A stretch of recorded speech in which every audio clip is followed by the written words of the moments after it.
말씀에 붙잡혀라고 표현하고 있어요. 영문에서는 Paul was occupied with proclaiming the word라고 얘기를 하고 있는데 뭐냐면 occupy라는 것은 뭐냐면 붙잡히다 이런 뜻이에요. 헬라어는 시네코라는 단어가 있어요. 시네코. 뭐냐면 둘러싸이다, 에워싸이다, 그리고 압박하다 이런 뜻을 갖고 있어요.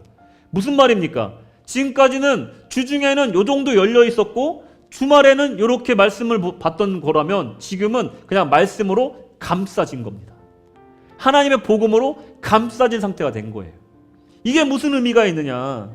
모든 것을 포기하고 싶은 상황에서 소망을 품을 수 있는 상황으로 반전시켜 주셨다는 거예요.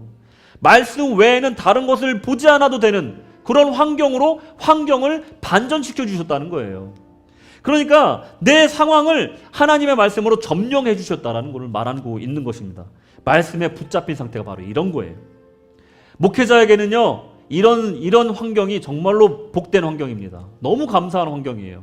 말씀 준비하고 말씀 전하고 기도하는 데만 전념할 수 있는 환경을 주시면 너무나 감사한 거예요. 얼마나 바울이 기뻤을까요? 말씀에 붙잡힌 그 상태가 얼마나 감사했을까요? 하나님이 개입하시면 우리 인생도요, 모든 상황이 역전된다는 겁니다. 할렐루야.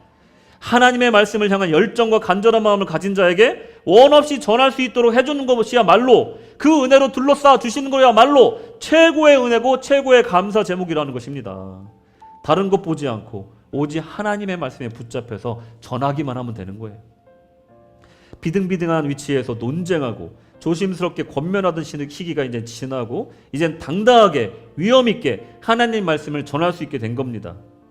말씀에 붙잡혀 유대인들에게 예수는 그리스도라 밝히 증언하니 이렇게 말하고 있는 거예요. 그리고 여전히 대적하는 유대인들에게 마지막 경고의 말씀도 당당히 전합니다.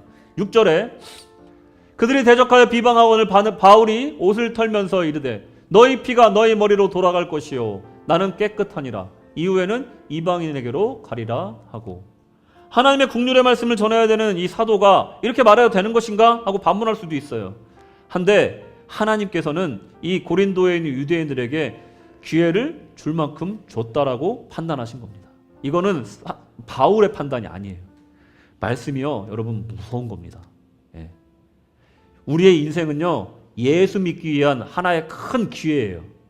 수많은 기회가 뭉쳐있는 그 집합체가 바로 우리 인생이에요. 누군가는 일찍이 예수를 믿었고 누군가는 느지막이 예수를 믿게 되는 거예요.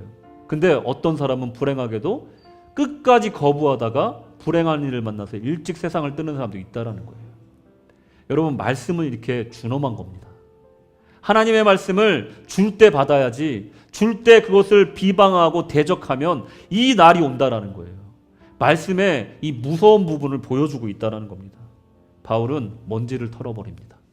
그리고 너희들의 피는 너희들의 머리에 임할 것이다 하고 그 자리를 뜨면서 바울의 사역이 이제 이방 사역에 전념하게 되는 거예요.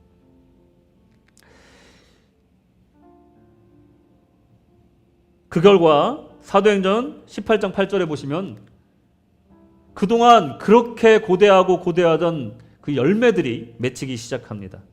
또 회당장 그리스도보가 온 집안과 더불어 주를 믿으며 수많은 고린도 사람도 듣고 믿어 세례를 받더라. 할렐루야.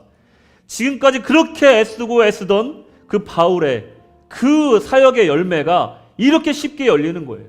그냥 선포만 했는데 열매가 그냥 후두두두 떨어지는 거예요. 믿겠습니다 아멘 하고 세례를 받고 나오는 사람이 너무나 많은 거예요. 여러분, 우리의 언변과 우리의 능력이 아니라는 걸 또 보여주는 거예요. 바울의 똑똑함이 필요 없다는 거예요. 때가 되면, 하나님의 때가 되면 그때 우리는 선포만 해도 이 영혼이 구원받는 역사가, 열매가 맺혀진다는 것을 바울은 너무나 절실하게 체험하고 있는 것입니다.